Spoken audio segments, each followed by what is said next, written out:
मैं कल एक माँ के पास गया, वल्लाही मैंने जिंदगी में उतना नहीं रोया जितना मैंने कल रोया हुआ है। अब पब्लिकली ये चीजें मैं रोना वोना मैं नहीं करता हूँ, क्योंकि पब्लिक इसको भी फिर अलग एंगल से लेती है। भाई अभी हमारी नीयत हमने अल्लाह से जोड़ा हुआ है, हमने अल्लाह के बगैर किसी से तवक्कुल नहीं किया। बिल्कुल सही। कश्मीर के अंदर मैं एक माँ के पास गया जिसके घर में बेटियां 2 है, एक बेटा था वो बंद है, कैद खाने के अंदर बंद है। मुझे ऐसे ही मुलाकात हुआ, मैं गाड़ी में जा रहा था तो मैंने उस माँ को देखा, वो भीख मांग रही थी, कसम खुदा की भीख मांग रही थी। मैं रुका, मैं गाड़ी से नीचे उतरा, मैंने बोला क्या मसला क्या है? तो बेटा कुछ नहीं, आप जाओ, मैं अल्लाह के बगैर किसी से अपने हाल शेयर नहीं करती हूँ, अल्लाह के साथ। मैंने बोला मैं आपका बेटा हूँ। उसकी चीख निकल गई, जो ही मैंने उसको बोला कि मैं आपका बेटा हूँ, उसकी चीख निकल गई। माँ क्या हुआ? वो मुझे वापस से रेस्पॉन्ड करने लगी, बेटा आज रमजान का महीना है, मैं सोशल मीडिया का इस्तेमाल नहीं करना जानती हूँ, मैं फ़ोन का ना, हमारे घर में फ़ोन है, मेरा हस्बैंड था वो किसी बीमारी में मुब्तला, आज 6-7 साल पहले था, फिर 1-2 साल उसको निकले, मैं दवाई की वजह से हमने ज़मीन बेच दी तो उसका इलाज करा दिया, वो निकल गया, वो इलाज करने के बाद भी जिंदा नहीं रहा और वो मर गया। फिर मेरी पास 2 बेटियां थी और एक बेटा था, तो बेटा बंद हुआ, उसको 1-2 साल बंद हुए, और हम 3 माँ और 2 बेटियां घर में हैं।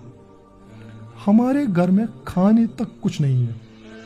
मैंने किसी को नहीं बताया, मैं कैसे जाऊं? मेरी बेटी शादी को पहुंची है, मैं किसी को क्यों जाऊं कि मुझे कुछ मदद करो? मेरी बेटी मुझे कहती है हम मेहनत करेंगे, वो मेहनत क्या करेगी? वो पढ़ी लिखी है, स्कूल जा रही है, वहां से वो रोती वापस आ रही है, कुछ नहीं है।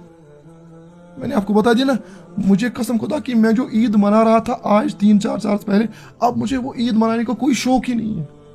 अभी अल्लाह का हुक्म है कि ईद नमाज पढ़ो और इबादत करो और खुशी का इजहार करो, वरना मैं ईद मनाने के काबिल नहीं हूँ। अल्लाह जो मेरे सीने से गुजर रही है ना, कसम खुदा की मैं कहता हूँ कि उस माँ को घर में नींद कैसे आई होगी ब्रो? अगर उसके घर में कुछ नहीं है खाने के लिए, उसको कुछ नहीं है घर में, वो ईद मनाए तो क्या मनाए, वो खुशी मनाए तो क्या मनाए?